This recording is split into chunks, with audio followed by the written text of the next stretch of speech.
Oiladagi eng charchagan jon ona emas, buvi ham emas, aka-uka, singillar ham emas. Bu katta qizdir. U hali o'smirlikka yetmasdan avval ikkinchi onaga aylanib ulguradi.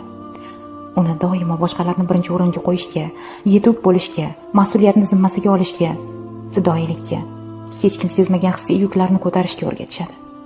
U juda erta ulg'ayadi. Juda ham erta. Boshqalar bolaligidan to'liq bahramand bo'layotgan paytda u ularni tarbiyalashga ko'maklashadi. Boshqalar yig'lashga haqli bo'lgan pallada u mustahkam turishi shart bo'ladi. U hamma narsani tuzatadigan, hammani tinglaydigan, barcha muammoni hal qiladigan inson bo'lib qoladi. Ammo kim unga g'amxo'rlik qiladi? Kim uning ichidagi og'riqni tinglaydi? Undan doim kuchli bo'lishini kutishadi. Har doim hammasi joyida bo'lishini xohlashadi.